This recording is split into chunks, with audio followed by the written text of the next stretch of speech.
I'm Lisa and I will be going through tonight's Two Wise Monkeys webinar with you tonight. So if you haven't joined us before, welcome along, and we hope that these webinars are beneficial to you and your service or company.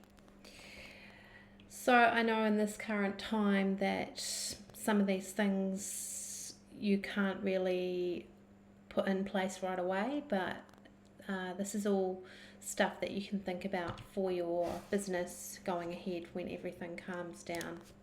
It's definitely a stressful and horrible time for everyone out there, and I'm sending lots of positive thoughts to everyone out there.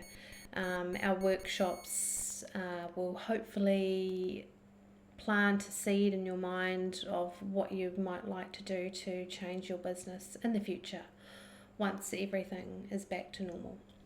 Anyway, welcome. I'm Lisa. I can't remember if I said that, sorry. I'm Lisa and I'll be going through the webinars with you tonight. Okay, so acknowledgement of country. 30-Foot Drop acknowledges the traditional owners of country throughout Australia and recognises their continuing connection to land, waters and the community. We pay our respects to the Indigenous people, their cultures and beliefs, to both the elders past and present. 30-Foot Drop funding. How are we funded? We are government funded. 30-Foot Drop would like to acknowledge the Department of Communities Disability Services for funding this and many other initiatives. Without them, such projects such as Two Wise Monkeys wouldn't have seen the light of day, and we'd be much more poorer for it as a community. This workshop is part of a Realities and Advantages grant for access and inclusion, awarded to 30-Foot Drop as an information linkages and capacity building grant for 2018 and 2019. Unfortunately, we do not have all the resources to have all of our platforms live streaming. So if you're watching on Facebook or YouTube and you do have a question for me, please head over to the website, which is 30-Foot Drop, www.30footdrop.com.au/live. That is my director, the owner and director of Two Wise Monkeys, has another business which is Two Wise Monkeys is under the 30-Foot Drop umbrella. So head over to 30-Foot Drop. You'll find all the Two Wise Monkeys information on that website. And if you do have any questions for me or for any of us here at the Two Wise Monkeys, please jump into the chat box and send any questions or feedback you want to give us into that box. Okay. So we'll be covering a lot of information in a short period of time, so we encourage you guys to try and minimize distractions. I know at this current time that would be quite hard because you've probably got the whole family at home with you isolating, but yeah, just if you can minimize any distractions. Grab a pen and paper, grab your iPad, grab a cup of tea, coffee, anything that's going to keep you going. Tonight's workshop isn't that long, but they normally run about 40 minutes to an hour. So grab what you need to be able to concentrate and take everything down. Keep you going. As well, if you talk about us or you would like to share our information, please make sure that we are tagged in everything that you do to do with us, because the more advertising or the more we can get out there about our business, the better, and the better place the world will become from making people with disability impairment feel more included in businesses. And if you know anyone that might benefit from our webinars, please let them know. Send this link to them. Tell them to jump on our website or our Facebook page or our YouTube platform, so you can watch this live webinar on Facebook, YouTube and on our website. So we do record the sessions, and then it will be posted to those platforms. So if you do miss out on any information or you'd like to go back and listen to it again, it will be available after I press the end button at the end. And anything I will be talking about or referencing tonight will all be available on our 30-Foot Drop website. So if you want to go into more detail about anything, you can jump onto that link below and have a look at any other resources that you might need. At the end of the webinar, we ask everyone to please fill out the survey on how well we're doing, what you thought about the webinar, because any feedback for us is good feedback and it's really, really important for us. Okay, let me introduce myself. Like I said, I am Lisa and I am Hear No Evil. I'm the monkey with the headphones on. I am Hear No Evil, so just by looking at me, you probably can't tell what I may suffer from. Through me, you will realise that you hear no evil about impairment. And the other monkey is See No Evil, and that is my boss and co-presenter Ben. He has a different story to mine. His isn't hidden like mine is. He's in a wheelchair and he came about doing 30-foot drop and Two Wise Monkeys because when he had his accident, he realised that no one actually knows about the issues that people with disability impairment face, and he only found that out because it happened to him, and suddenly he was thrown into this this big deep hole of misery of how he's supposed to sort things out or access places or made to feel this way or that way. So his story is all about why we are here today and why we are running these workshops and why 30-foot drop is called 30-foot drop. Okay, so me. My story, definitely more hidden. At age 8, I was diagnosed with mild dyslexia. Teachers used to hit me on the head, read out my low marks, and yell at me in front of my classmates. Why don't you understand what's wrong with you? Making me feel completely dumb and unworthy. But despite these challenges growing up, I was determined to prove anyone that didn't believe in me wrong. These teachers, everyone. So I passed school, I passed all the subjects that I needed to pass, with of course a lot of extra study. Having dyslexia, just, it takes a while for things to set in your brain, I guess. But eventually you can get there, and it depends on the severity of it. Mine isn't too severe, but I definitely know my faults and my limits, and I know when I get confused or whatever that it's just my brain not processing it very well. But I ended up finding my passion, and that was in art and photography. So if you know anyone that may have a learning disability or any other kind of learning disability aside from dyslexia, help them to find their passion, or if they already have that passion, then focus on that.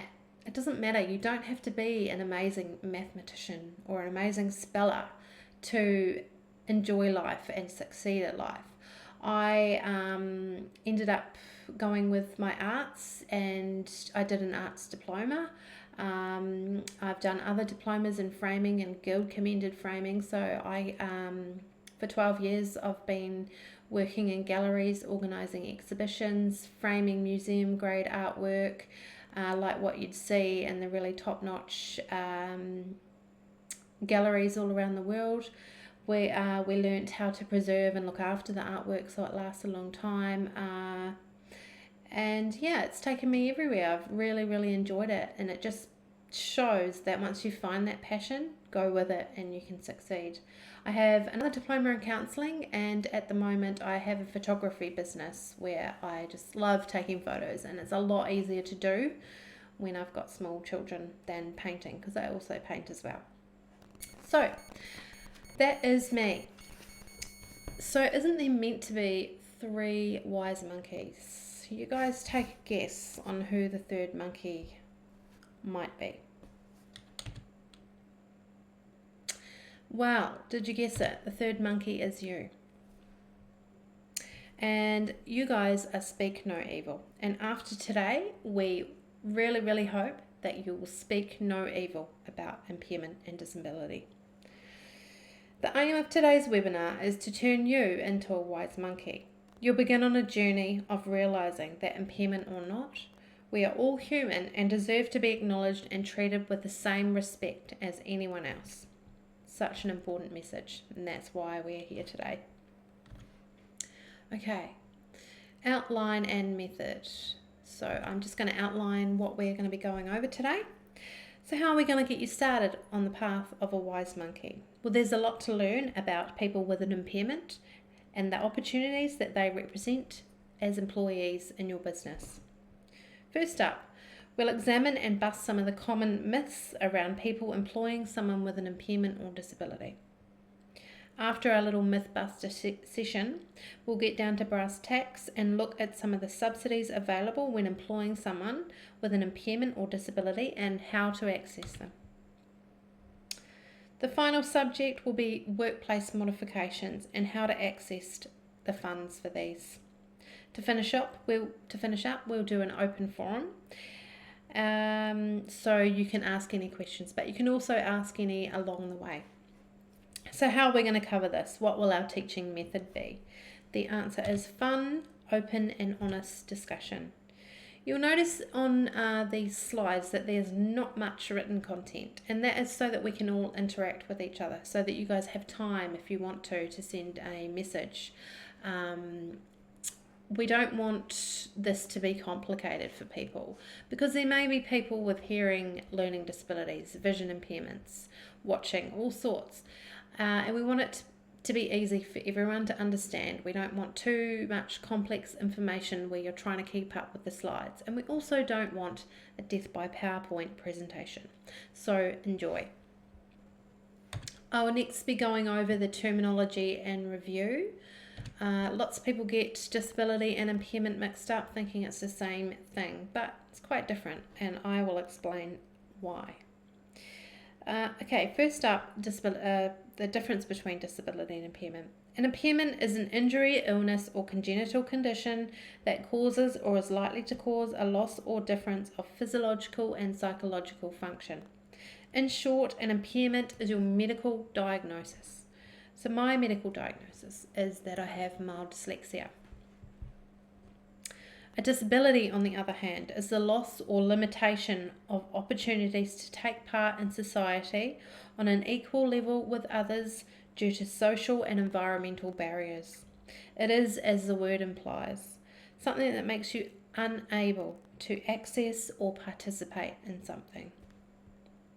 So an example for me would be too much wording or complex information, stylized script can make it hard for people with dyslexia to understand, which then makes it hard for us to get the right information we need to use your service. This is especially important because some disabilities, like mine, are hidden. So if you've got lots of information on your website, you've got complex wording and all that sort of thing, or there's too much going on, some people with hidden disabilities or impairments would probably take a look at that and then click off the website straight away. I know if I'm so impatient. If I aren't getting what I need or don't understand it, I will just, can't do it. And there'd be a lot of us out there. So you as a business owner or even website designers need to understand that your information needs to be clear and very, very accessible to every human being, because some people will not get it. And even people with anxiety or something like that, too much information could give someone anxiety, and that makes them leave the page. So like what you're seeing now, the slides make it easy, but ours is still attractive. It's still all easy to read and understand. The easier, simpler, the better. Okay, so hopefully that makes sense to everyone. Next is the difference between access and inclusion. Access refers to the removal or reduction of barriers, physical and attitudinal, to participate in the activities and functions of a community. At its core, access focuses a lot on the physical world around us and is easily assessed with a checklist. So that's checking off, is your business accessible for someone in a wheelchair? Do you have a accessible toilet? Do you have an accessible pathway for someone in a wheelchair, or someone that has a mobility issue, or someone that has a vision impairment or hearing impairment? Is your business accessible for these people to directly walk in your door? Inclusion is more of a physiological state of being, where the process hereby every person, irrespective of their age, disability, gender, religion, sexual preference, or nationality, who wishes to, can participate fully in all aspects of an activity or service in the same way as every other member in the community. So inclusion definitely is something that gets forgotten about as well.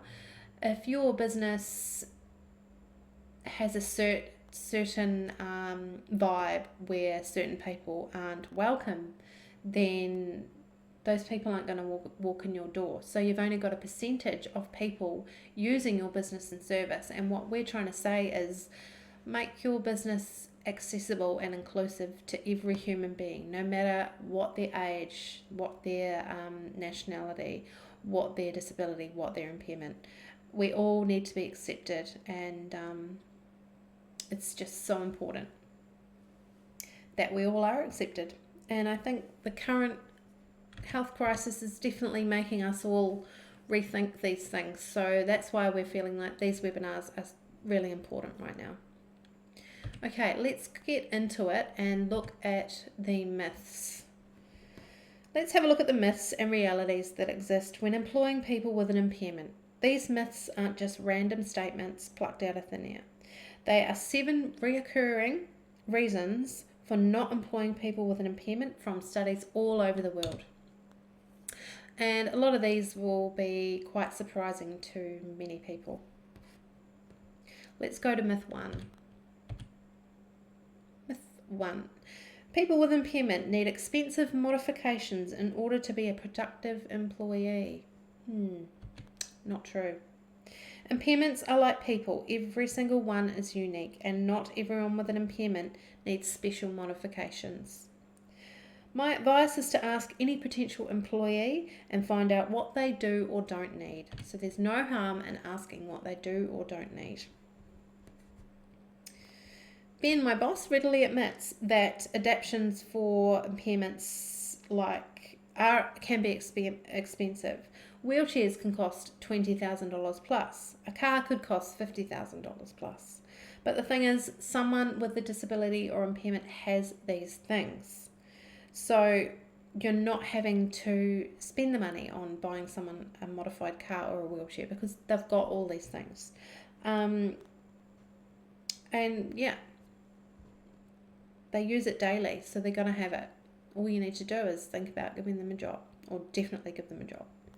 If an employee with an impairment does need a modification, then there are often easy and inexpensive ways to deal with it. There's also a good chance that it isn't the first time that they've come across this barrier, so they will know how to work around it or fix it. Finally, if they do require a modification that is expensive, then there is funding available, which we will cover in the session. So it just shows us that people with an impairment do not necessarily require expensive adaptations to your workplace. Okay. Myth 2. People with impairment are frequently absent from work. Let's just have a think about that. This couldn't be further from the truth, and in fact the reality is opposite. According to the Disability Investment Group, A Way Forward, a new disability policy framework for Australia 2009, stated that 86% of employees with an impairment have the same or superior attendance rate than any other worker. Interesting facts. Studies also show that they have reduced turnover rate, which means less onboarding costs for you and your business, meaning you actually will be saving money when you're employing these people. I bet you didn't know that. Why is this the case? Well, studies show that people who have a disability or impairment have an unemployment rate which is double the rest of society. That is absolutely crazy that it's double. So, for people with a disability or impairment, it takes them on average twice as long to land themselves a job. One of Ben's friends actually applied for 183 jobs before she landed a job. And due to the difficulty of getting this employment, people with a disability or impairment view the job as success or as a privilege, not as a right, and they will go the extra mile to keep the job. I certainly would if I had to apply for 183 jobs. My goodness. It takes strength to keep going with that. Myth 3. People with impairment are only suited to unskilled work. Not true. Massively untrue. There is such a range of talents and abilities. They have such a range of talents and abilities. Let's go through what some of these people do in our country. 19.9 work as professionals. 14.1 work as clerical or administrative workers. 15.2 work as technicians or tradies. 11.6 run their own business, and 33.7% work from home. So there is a lot of people with disability and impairments working very, very hard out there. But there's still a lot that are looking for work. And once you get your business back up and running again, we would love to see anyone that has employed someone with a disability impairment get in touch with us. Share that information so that we can share it for you, because the more people that come on board, the better. And how amazing would it be for everyone involved? Okay, myth 4. My workers' compensation premiums and safety incident rates will go up. Not true. Ridiculous. Employing someone with an impairment does not affect your premiums. Insurance underwriters look at incidents history of the workplace and the workers' compensation, not the number of people with impairments. Further to that, studies have shown that employees with an impairment are 6 times less likely to have a WHS incident and are less likely to lodge a workers' compensation claim, which will lower your business insurance. It is thought that the reason behind this can be attributed to the difficulty many people with a disability or impairment have finding a job. If you find it hard to find employment, you're not going to risk your employment by breaking the rules or cutting corners. You're going to do the right thing because you don't want to apply for 183 jobs ever again. Myth 5. People with impairment are less productive. Not true. Studies have shown that when matched with the right job that is within their ability, people with impairment are just as productive as any other employee. Coupled with the reduced absenteeism, reduced WHS claims and workers' compensation, increased retention makes sense. And people whose productivity is significantly reduced as a result of an impairment or disability, you may like to consider the supported wage system. So the supported wage system is for eligible people that have an impairment or disability, which can access a reliable process of productivity-based wage assessment to determine fair pay for fair work. And we will talk a bit more about that later on. Myth 6. Workers with impairment will not fit into the workplace. Not true. In most cases, co-workers' acceptance comes with awareness and observing that workers are competent and efficient in their jobs, regardless of their impairment. People with impairment make up to 20% of Australian population, and the likelihood of clients or co-workers having a relative or friend with a disability or impairment is high. Studies show that employees' initiatives in hiring people with an impairment can have positive bottom line results for your whole team. increasing staff morale and community recognition as a good corporate citizen. In conclusion, your workers are just like anybody else and they need to be given that chance. Myth 7. If they don't work out, I cannot discipline or fire them. Not true. Employing a person with a disability or impairment is the same as any other worker. You must establish clear performance expectations from the start, and if they are unable or unwilling to do the job, then you can take further action as normal. There is no special laws to prevent you from disciplining or terminating an employee who is unable or unwilling to do their job. So I hope you understand all these myths, and hopefully some of them were a surprise to you and you didn't realise, and it makes you more comfortable with going forward and finding someone to come and work for you with a disability or impairment, because nothing's stopping you.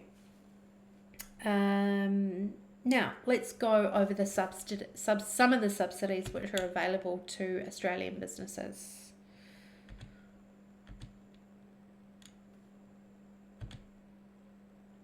What are the subsidies? When employing a person with an impairment, there are various opportunities depending on the job seeker's profile and role hours.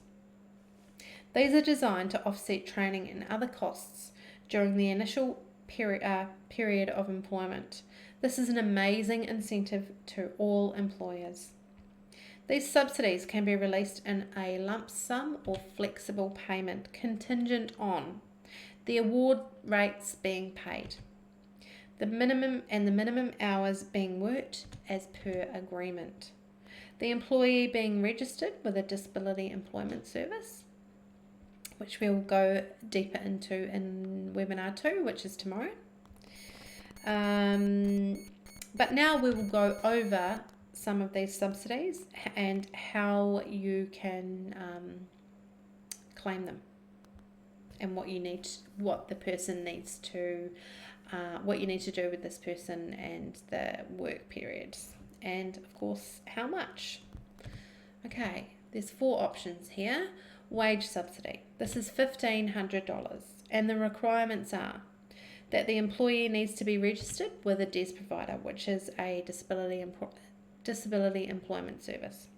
The candidate will need to average a minimum of 8 hours a week over a 13-week period, with an intention of going on to doing 26 weeks. And the payment is still made if the job only lasts 13 weeks. Wage start is $6,000. Requirements are that the employee is once again registered with a DES provider, is under 50 at the time of employment, and has been long time unemployed, which is people who have been actively job searching for 52 weeks or longer, and will also need to receive an average of 15 hours per week over a 26-week period.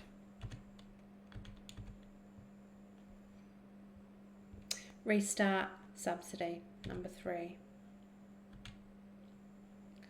This one's getting into the bigger numbers here. So this is $10,000. And the requirements for this are to be registered once again with a DES provider, are 50 years and over, and been unemployed for 52 weeks or longer, and people who have been looking for a job for 52 weeks or longer. They need to receive on average 20 hours per week at your business over 26 weeks. So with those hours, it doesn't have to be that they work 20 hours every week.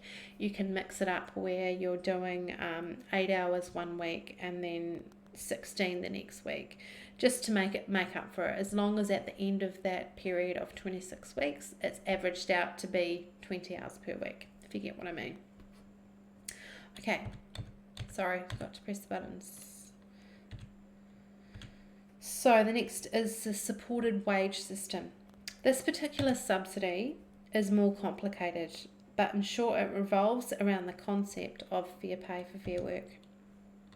It allows candidates who cannot perform all the job requirements to receive productivity-based wages and is not not disadvantage the employer financially.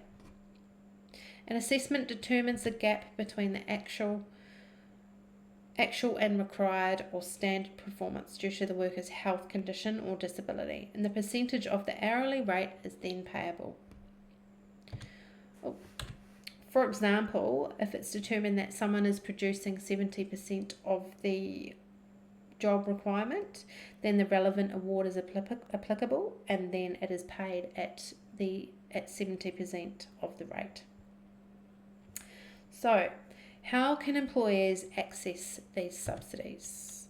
Contact your local disability employment service to get started.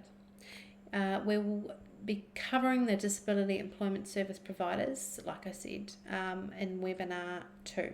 So if you want to have a look at who they are, what they do, how they can help you, join in tomorrow at 11 a.m. and 6 p.m. Western Australian time. Okay, so what is job access? Job access is the national hub for workplace and employment information for people with disability or impairment, employees and service providers in Australia. It's funded by the Employment Assistance Fund, which is a government service. They offer financial assistance for workplace modifications and assist people with disability to gain meaningful and long-lasting employment. Such important people. Okay, let's go over the workplace modifications and what you can look into getting for your workplace when you decide to hire someone. So these are all modifications and assistive technology and services that you can use or look into getting. So they can help with making adjustments to the physical workplace. They can help with getting modifications to vehicles or specialist equipment in the workplace. You could use them for information and communication devices. You could use them for Auslan interpreting services to come in and go over some awareness training, or specialist services for people with specific learning disorders or mental health conditions. Use them for your whole team in your workplace. Have a disability awareness training workshop, which includes deafness awareness, mental health awareness and first aid training. So all of these things you can get help with for your business, for all of your employees to understand people with disability impairment a bit more, especially if you have someone working in your workplace. Okay, application process. Okay. Most disability employment services will facilitate and arrange any assessments that are required. They know what they are doing and are brilliant, but you can also do it yourself. So you submit your application into Job Access. Job Access then assesses the application. If the application is successful, Job Access advises if a workplace assessment is required. If you are asking for something big, they will then come in and assess the requirement. If no assessment is required, then the workplace purchases the goods and the services and gets reimbursed by Job Access. If required, Job Access will arrange a specialist to come into your workplace and check out the modification that they need to do, validate it, and then they will go over any other questions that you might have. So if you have anything else that you're looking at modifying, they can go over that as well. And workplace purchases and goods all get reimbursed by Job Access. So it's all under that umbrella of Job Access. They will go through everything with you and they'll reimburse you for everything that you've had to modify for that person coming into work with a disability or impairment. Okay.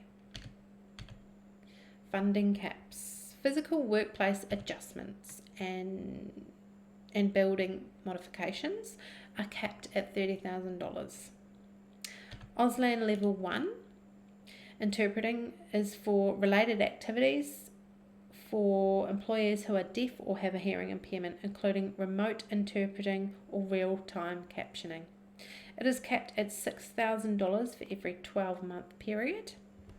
Auslan Level 2 interpreting is for job interviews and related activities such as site visits, completion of tests and information sessions for people who are deaf or have a hearing impairment which is uncapped. Auslan Level 3 interpreting is to help co-workers receive training in Level 2 Auslan certificate to communicate with the employees who are deaf or have a hearing impairment and who use Auslan as their main method of communication. This is capped at $855. Disability awareness training. If you employ a person with a disability, you can apply for funding for a disability awareness training workshop for the workplace. This is capped at $1,500 per employee with a disability for a 12-month period. So every 12 months you could go and do another one. So it's great. It's great that the whole business can benefit from it. We run disability and awareness workshops, and the amount of people that have been blown away what we have to talk about it just shows that our messages need to be out there, because people are thinking, oh, we can't do it because of this and this and this, but there's actually no reason why you can't employ people with a disability impairment. And like I've said before, we are all the same and deserve to be treated equally. Anyway, that is the end of part 1. So now I will be asking if anyone has any questions to please jump into the chat box. So below this video, you just click the link below it, which is www.30footdrop.com.au/live, and hit the live button. And if you've got any questions, just send them on over to me. If you do have to go and tend to your family, read some books, put the kids to bed, like what my husband will be doing right now, you can go and do that. But please, before you do that, could you fill out the survey, which is on our website. There's 5 questions, easy peasy. Let us know how we're going. But if you do have some questions for me, please stay on the line and send me any questions. I am going to press hold while I wait for the questions, but if you have to go, I hope that you will join me tomorrow for webinar part 2. Okay, I will see the rest of you soon.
So welcome back. I've just noticed the chat question and answer box isn't responding.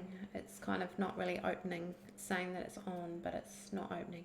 So if you did send me a question, if you could please maybe private message the 30-foot drop Facebook group, if you page, if you did have a question for me today, and we will do our best to answer it as soon as possible. Yeah, sorry about that. I'm not sure what's going on there. Yeah, it's just not opening. It's never done that to me before. Anyway, I hope that you enjoyed tonight. Stay safe and well in isolation. Yeah, just support each other. See if your neighbours need help.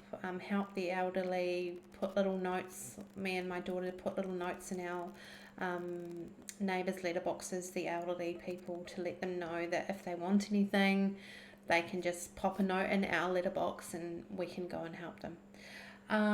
Okay, so I will see you tomorrow for webinar 2. I hope you all have a good, restful night. Take care, everyone. See you later.